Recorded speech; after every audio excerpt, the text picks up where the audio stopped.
మనం రాత్రింబవళ్ళు కష్టపడతాం, ప్రాణం పెట్టి పనిచేస్తాం, ఏళ్లకు ఏళ్లు ఒకే లక్ష్యం కోసం తపిస్తాం. తీరా ఫలితం వచ్చే సమయానికి అంతా తలకిందులు అవుతుంది. ఆ క్షణంలో గుండెల్లో ఒక భారం, మనకు తెలియకుండానే కళ్లమ్మటి నీళ్లు. అప్పుడు మనకు వచ్చే మొదటి ఆలోచన ఏంటో తెలుసా? అసలు దేవుడు ఉన్నాడా? ఉంటే నాకెందుకు ఇలా జరుగుతోంది? దేవుడు నన్నెందుకు పట్టించుకోవడం లేదు? సరిగ్గా ఇదే మానసిక సంఘర్షణ, ఇదే తీరని ఆవేదన వేల సంవత్సరాల క్రితం కురుక్షేత్ర రణరంగానికి ముందే జరిగింది.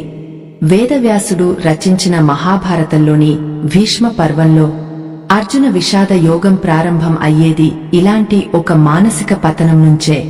అర్జునుడు సామాన్యుడు కాదు, అపరాజిత వీరుడు. కాని ఆ మహా సంగ్రామం ముందు నిలబడగానే ఆయన చేతిలో ఉన్న గాంధీవం జారిపోసాగింది. కాళ్లు వణుకుతున్నాయి. తను గెలవగలనో లేదో అన్న భయం కాదు అక్కడ. అసలు ఈ పోరాటమెందుకు? ఇంతటి విధ్వంసం తర్వాత వచ్చే విజయం నిజమైన విజయమేనా అన్న నిరాశ. ఇవాళ మన జీవితాల్లో కూడా మనం ఎదుర్కొంటున్న సమస్యలు అచ్చం అలాంటివే కదా. ఎంతో కష్టపడి చదివినా ఉద్యోగం రాలేదనో, వ్యాపారంలో ఊహించని నష్టం వచ్చిందనో, లేదా ప్రాణంగా నమ్మిన వాళ్లే మనల్ని అర్థం చేసుకోలేదనో మనం ఒక్కోసారి పూర్తిగా కుంగిపోతాం. చీకటి గదిలో కూర్చుని ఏడుస్తాం. కాని ఇక్కడే, సరిగ్గా ఈ ఆవేదనలోనే శ్రీకృష్ణ పరమాత్మ ఒక అద్భుతమైన, అతి రహస్యమైన సత్యాన్ని దాచి ఉంచాడు. అపజయం అనేది మనం అనుకుంటున్నట్లుగా దేవుడు వేసే శిక్ష కాదు. అది ఒక భయంకరమైన సత్యానికి దిశానిర్దేశం. మీరు ఎప్పుడైనా గమనించారా? భగవంతుడు మనకు ఎప్పుడూ నేరుగా వచ్చి సమాధానం చెప్పడు. ఆయన మన జీవితంలోకి కొన్ని వైఫల్యాలను పంపి కొన్ని సూక్ష్మమైన సంకేతాలు ఇస్తాడు. ఆ సంకేతాలను అర్థం చేసుకున్నవాడే అంతిమ విజేత అవుతాడు. మరి ఆ సంకేతాలను మనం ఎలా గుర్తించాలి? రాబోయే కొన్ని నిమిషాల్లో మనం మాట్లాడుకోబోయే ఈ విషయాలు శ్రీకృష్ణుడు చెప్పిన అపజయాల వెనుక ఉన్న అసలు రహస్యాలు మీ జీవితం పట్ల మీకున్న దృక్పథాన్ని పూర్తిగా మార్చేస్తాయి. అసలు కర్మ సిద్ధాంతం ప్రకారం మనం ఓడిపోవడానికి ప్రధాన కారణమేంటో ఇప్పుడు తెలుసుకుందాం. భగవద్గీత 2వ అధ్యాయం సాంఖ్యయోగంలో శ్రీకృష్ణుడు చెప్పిన అత్యంత కీలకమైన మాట కర్మణ్యవాధికారస్తే మా ఫలేషు కదాచన. అంటే కర్మ చేయడం వరకే నీ హక్కు, ఫలితం మీద నీకు ఎలాంటి అధికారమూ లేదు. వినడానికి ఇది చాలా కఠినంగా అనిపిస్తుంది కదూ. మనం ఇంత కష్టపడినప్పుడు ఫలితం మీద మనకు ఎందుకు అధికారం ఉండదు అని ఎవరికైనా కోపం రావచ్చు. కాని ఇక్కడే ఒక సూక్ష్మమైన సత్యముంది. మనం ఎప్పుడైతే ఫలితం మీద తీవ్రమైన ఆసక్తి పెంచుకుంటామో అప్పుడు ఆ భయమే మన కర్మను భ్రష్టు పట్టిస్తుంది. ఓడిపోతానేమో అన్న ఆందోళన మన చేతుల్ని కట్టిపడేస్తుంది. అందుకే కృష్ణుడు ఓటమిని ఒక శిక్షలా కాదు, ఒక పాఠంలా ఇచ్చాడు. అపజయం అనేది మీరు ఎంచుకున్న దారిలో ఉన్న లోపాలను సరిదిద్దుకోమని ప్రకృతి ఇస్తున్న ఒక గొప్ప అవకాశం. శ్రీమద్భాగవతంలోని 8వ స్కంధంలో వచ్చే గజేంద్ర మోక్షం ఘట్టాన్ని ఒక్కసారి గుర్తు చేసుకోండి. ఏనుగుల రాజైన గజేంద్రుడు ఆ సరస్సులో నీళ్లు తాగడానికి వెళ్ళినప్పుడు ఒక మొసలి అతని కాలు పట్టుకుంటుంది. గజేంద్రుడికి తన బలగాల మీద, తన భుజబలం మీద విపరీతమైన అహంకారం. ఆ అహంకారంతోనే ఏళ్ల తరబడి ఆ మొసలితో పోరాడాడు. కాని నెమ్మదిగా అతని బలం క్షీణించిపోయింది. అపజయం అంచున నిలబడ్డాడు. కాలు లోపలికి లాగేస్తోంది. ఇక నా వల్ల కాదు, నా బలం ఏమాత్రం సరిపోదు అని పూర్తిగా నమ్మిన ఆఖరి క్షణంలోనే తన అహాన్ని వదిలిపెట్టి శ్రీకృష్ణ, శ్రీహరి అని ఆర్తిగా పిలిచాడు. ఆ పిలుపుతోనే గరుడ వాహనం మీద వచ్చి విష్ణుమూర్తి సుదర్శన చక్రంతో కాపాడాడు. అంటే ఇక్కడ గజేంద్రుడికి వచ్చిన ఆ ప్రాణ సంకటం దేనికి సంకేతం? ఆ ఓటమి, ఆ కష్టం అతన్ని దేవుడికి మరింత దగ్గర చేయడానికి వచ్చిన ఒక అద్భుతమైన అవకాశం. మన జీవితాల్లో కూడా అంతే. మన అహంకారం, మన తెలివితేటలు అన్నీ విఫలమైనప్పుడు, మనం పడే ఆ వేదన మన అంతరంగాన్ని శుద్ధి చేస్తుంది. అయితే ఇక్కడ మీకో అనుమానం రావచ్చు. దేవుడు మనం పూర్తిగా ఓడిపోయి నేలమీద పడి ఏడ్చే వరకు ఎందుకు కఠినంగా ఎదురుచూస్తాడు? ముందే సాయం చేయొచ్చు కదా అని. ఇక్కడే దైవ సంకేతాల వెనుక ఉన్న మరో అంతుచిక్కని రహస్యం దాగ ఉంది. ఆ సంకేతాలను మనం ఎలా పసిగట్టాలో తెలిస్తే అసలు ఓటమి ఒక మలుపు అని ఎలా అర్థం చేసుకోవాలో చూద్దాం. జీవితంలో ఒక్కోసారి మనం అనుకున్నది జరగదు. ఎన్నో ఆశలతో కట్టుకున్న కలల కోటలు కళ్ల ముందే కూలిపోతాయి. ఆ సమయంలో సహజంగానే మనం దేవుణ్ణి నిందిస్తాం.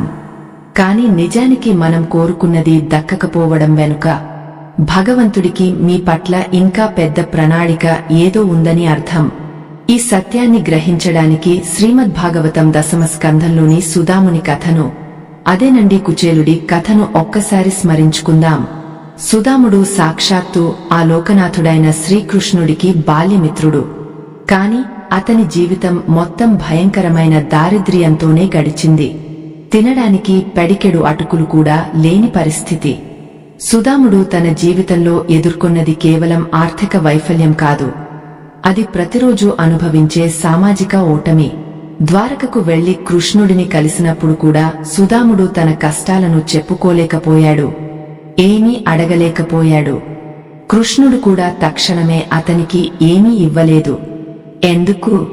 దేవుడు ఎందుకు అలా మౌనంగా ఉన్నాడు? ఎందుకంటే సుదాముని దారిద్ర్యం అనేది అతని అంతరంగాన్ని శుద్ధి చేసి నిష్కామ భక్తిని రగిలించే ఒక మహా అగ్ని. ఆ ఓటమి, ఆ నిస్సహాయత వల్లే అతనికి భగవంతునితో శాశ్వతమైన అనుబంధం ఏర్పడింది.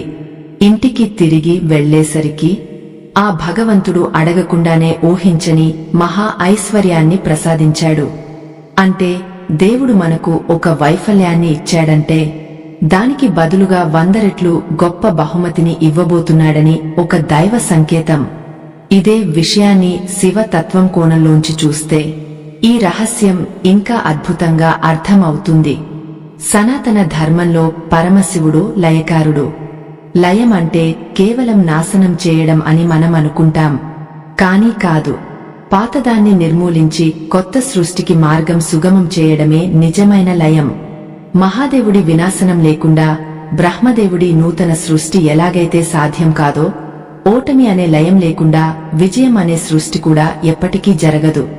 మీ జీవితంలో ఒక అవకాశం చేజారిపోయింది అంటే శివుడు మీ పాత మార్గాన్ని, మీలోని అహంకారాన్ని, మీకు పనికిరాని బంధాలను లయం చేస్తున్నాడని అర్థం. ఆ శివ తాండవం జరిగి పాత ఆకులు రాలిపోతేనే కదా వసంతంలో మీ జీవితం మళ్లీ కొత్తగా చిగురించేది. ఇక్కడ మీకో ప్రశ్న. మీ జీవితంలో ఎప్పుడైనా ఇక నా బతుకు అయిపోయింది అనుకున్న ఒక పెద్ద ఓటమి తర్వాత కాలంలో మీకు ఎంతగానో మేలు చేసి ఒక గొప్ప మార్పుకి కారణమైన సంఘటన ఏదైనా ఉందా? ఉంటే అనుభవాన్ని ఖచ్చితంగా కామెంట్స్ లో పంచుకోండి. ఎందుకంటే ఈరోజు ఎక్కడో చీకటి గదిలో కూర్చుని ఓటమి భారంతో కుమిలిపోతున్న వేరొకరికి మీ కథ ఒక గొప్ప స్ఫూర్తి కావచ్చు. మరి ఇన్ని కష్టాలు, ఓటములు ఎదురైనప్పుడు మనసును ఎలా నిలకడగా ఉంచుకోవాలి? ఓటమి భయం కమ్మేసినప్పుడు కూడా అడుగు ముందుకు ఎలా వేయాలి? అసలు భగవద్గీతలో శ్రీకృష్ణుడు చెప్పిన స్థితప్రజ్ఞత అంటే ఏమిటి? ఈ మానసిక స్థైర్యం గురించి ఇప్పుడు మరింత లోతుగా విశ్లేషిద్దాం. భగవద్గీత 2వ అధ్యాయం సాంఖ్య యోగంలో 54వ శ్లోకం దగ్గర అర్జునుడు ఒక అద్భుతమైన ప్రశ్న అడుగుతాడు. కృష్ణ, సమాధి స్థితిలో ఉండేవాడి లక్షణాలు ఎలా ఉంటాయి? స్థితప్రజ్ఞుడు ఎలా మాట్లాడతాడు? ఎలా కూర్చుంటాడు? ఎలా నడుస్తాడు? అని. దానికి సమాధానంగా చెప్పిన ఆ శ్లోకాలే ఈరోజు ఆధునిక మానసిక శాస్త్రవేత్తలకు సైతం అర్థం కాని ఒక అద్భుతమైన థెరపీ. ఒక్కసారి మీ చుట్టూ ఉన్న గందరగోళాన్ని పక్కన పెట్టి నెమ్మదిగా కళ్ళు మూసుకోండి. ఆ బృందావనంలో వినిపించే ప్రశాంతమైన శ్రీకృష్ణ వేణునాదాన్ని లేదా సృష్టికి మూలమైన ఔంకార నాదాన్ని మీ మనసు పెరల్లోకి ఆహ్వానించండి. ఆ నిశ్శబ్దంలో మీకో సత్యం వినిపిస్తుంది. స్థితప్రజ్ఞత అంటే ఏ భావము లేకుండా రాతిలా మారిపోవడం కాదు. సుఖం వచ్చినప్పుడు ఎంత ప్రశాంతంగా ఉంటామో, దుఃఖం ఎదురైనప్పుడు కూడా అంతే నిలకడగా ఉండగలగడం. కష్టాలకు కుంగిపోకుండా, ఆనందానికి ఎగరిపడకుండా, అనురాగం, భయం, క్రోధం లాంటి వాటిని జయించిన వాడే స్థితప్రజ్ఞుడు అని కృష్ణుడు స్పష్టం చేశాడు.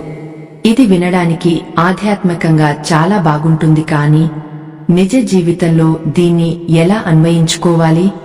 మనకేమో ఉదయం లేచిన దగ్గరి నుంచి టెన్షన్లు. ఉదాహరణకు, మీరు ఎన్నో రాత్రులు నిద్రపోకుండా కష్టపడి ఒక ఇంటర్వ్యూకి వెళ్లారు లేదా ఒక పోటీ పరీక్ష రాశారు. రిజల్ట్స్ వచ్చాయి. అందులో మీ పేరు లేదు. ఆ క్షణంలో గుండె పగలినట్లు అనిపిస్తుంది.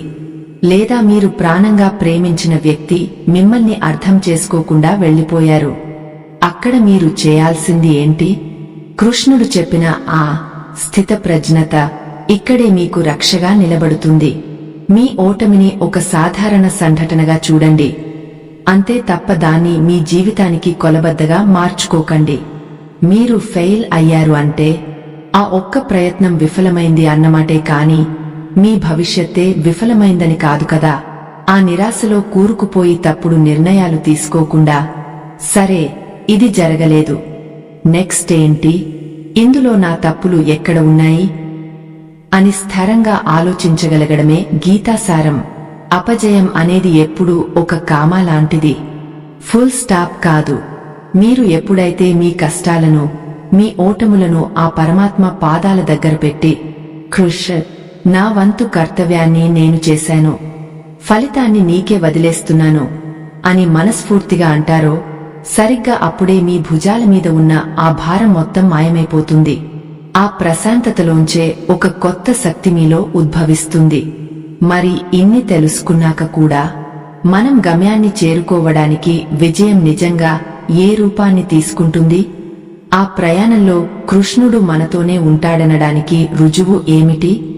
ఆఖరి భాగంలో అద్భుతమైన సత్యాన్ని ఇప్పుడు తెలుసుకుందాం. మనం గమ్యాన్ని చేరుకోవడానికి విజయం అనేది ఒక ఖచ్చితమైన రూపంలో రాకపోవచ్చు. ఎందుకంటే మనం తరచుగా విజయాన్ని ఒక ముగింపుగా, ఒక లక్ష్యంగా భావిస్తాం. ఫలానా ఉద్యోగం వస్తే నేను సక్సెస్ అయినట్లు, లేదా ఫలానా వ్యాపారం క్లిక్ అయితే నా జీవితం స్థిరపడినట్లు లెక్కేసుకుంటాం. కాని పరమాత్మ దృష్టిలో, గీతాసారం ప్రకారం చూస్తే, విజయం అనేది ఎక్కడో దూరంగా ఉన్న ఒక గమ్యం కాదు, అది ఒక నిరంతర ప్రయాణం. ఆ ప్రయాణంలో ఎదురయ్యే ఎత్తుపల్లాలు, కష్ట సుఖాలు, గెలుపు ఓటములు, ఇవన్నీ కేవలం మనం దాటుకుంటూ వెళ్లే మైలురాళ్లు మాత్రమే. మీరు ఓడిపోయి చీకటిలో ఒంటరిగా ఏడుస్తున్న ప్రతిసారి, ఎవరూ లేరని మీరు కుంగపోయిన ప్రతిసారి, దేవుడు మిమ్మల్ని వదిలేశాడని భ్రమపడకండి. ఆ ప్రయాణంలో కృష్ణుడు ఎప్పుడూ మీ తోడే ఉంటాడు. కురుక్షేత్ర రణరంగంలో అర్జునుడి రథానికి సారథిగా ఎలాగైతే నిలబడ్డాడో, మీ జీవిత రథానికి కూడా ఆయనే సారథి. ఆ పగ్గాలు ఒకసారి ఆయన చేతిలో పెట్టి చూడండి. ఆశ్చర్యకరంగా మీలోని భయాలన్నీ మాయమైపోతాయి. మనం చేయాల్సిందల్లా ఒకటే, ఫలితం మీద వ్యామోహం వదిలేసి మన కర్మను మనం నిజాయితీగా చేసుకుంటూ పోవడం. ఎందుకంటే సృష్టిలో ఒక నియమం ఉంది. రాత్రి ఎంత గాఢంగా, చీకటిగా మారుతుందో, సూర్యోదయం అంత అద్భుతంగా రాబోతోంది అని అర్థం. ఈ సూర్యోదయ కథనం ద్వారా మీలోని నిరాశ తొలగపోయి ఒక కొత్త దృక్పథం పరిచయం అయ్యిందని ఆశిస్తున్నాను. మరి ఈ క్షణంలో మీ జీవితంలో మీరు ఎదుర్కొంటున్న మానసిక పోరాటాలు ఏమిటి? ఈ వీడియో చూశాక మీ ఆలోచన విధానంలో ఎలాంటి స్పష్టత వచ్చిందో మీ అభిప్రాయాలను ఖచ్చితంగా కామెంట్స్ రూపంలో నాతో పంచుకోండి. అలాగే ఏ బంధమున్నా లేకున్నా ఆ కృష్ణయ్య తోడు మనకు ఎప్పటికీ ఉంటుందన్న పూర్తి విశ్వాసంతో అందరూ కామెంట్ సెక్షన్లో జై శ్రీకృష్ణ అని కామెంట్ చేయండి. ఆ నామస్మరణే మనకు కవచం. మళ్ళీ మరో అద్భుతమైన, ఆలోచింపజేసే కథనంతో మీ ముందుకు వస్తాను. అంతవరకు సెలవు.